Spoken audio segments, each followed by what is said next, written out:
விரும்பி இன்னொருவருக்கு செய்வது தியாகம். கட்டாயப்படுத்தி பிடித்து தள்ளி இதை நீ தியாகம் செய் என்று சொல்லி தியாகம் செய்வித்தால் அது தியாகமாகாது.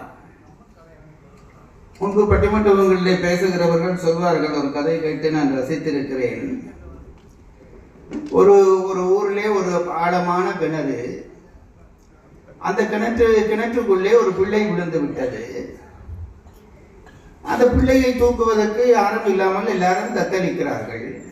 ஒருவரை ஒருவர் சிபாரிசு பண்ணுகிறார்கள், அந்த பிள்ளையை தூக்குங்களேன் என்று. அந்த நேரம் பார்த்து திடீரென்று அந்த கிணற்றங்கரையில் இருந்த ஒரு கிழவன் பாய்ந்து கிணற்றுக்குள்ளே குதித்தான். குதித்த பிறகு அந்த கிழவனையும் பிள்ளையையும் தூக்கி எடுத்தார்கள். எல்லோருமாக அந்த கிழவனை பாராட்டினார்கள். கிழவனும் அந்த பாராட்டை வாங்காமல் அங்கும் இங்குமாக யோசித்துக் கொண்டு பார்த்து கொண்டு நின்றானாம். அப்போ அருகிலே நின்றவர்கள் கேட்டார்களாம், என்னப்பா உன்னை எல்லாரும் பாராட்டுகிறார்கள், அதை கவனிக்காமல் நீ எங்கோ பார்த்து கொண்டு நிற்கிறாயே என்று சொன்ன பொழுது கிழவன் சொன்னானாம், என்னுடைய தியாகத்தை அவர்கள் எல்லாம் பாராட்டுகிறார்கள், அதிலே உண்மை இல்லை.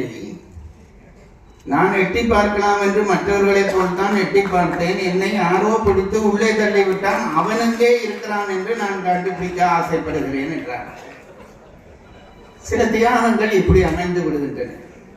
வலிய போய் அவர்களை அந்த தியாகத்துக்குள்ளே செருகி விடுவார்கள், மாட்டி விடுவார்கள்.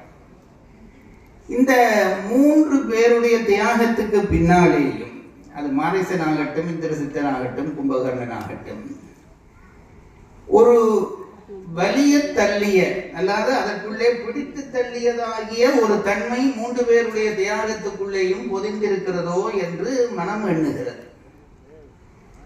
இந்திரசித்தன் அப்படித்தான் செய்தான், கும்பகர்ணன் அப்படித்தான் செய்தான். முக்கியமாக இந்த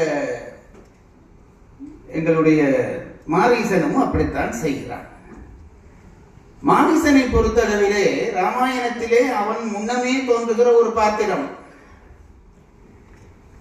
தாடகையினுடைய புதல்வர்கள் என்று சொல்லப்படுகிறவர்கள் மாரீசன், சுபாகு என்று 2 பேர். விஸ்வாமித்திரர் தவம் செய்கிற பொழுது அந்த தவத்தை கூட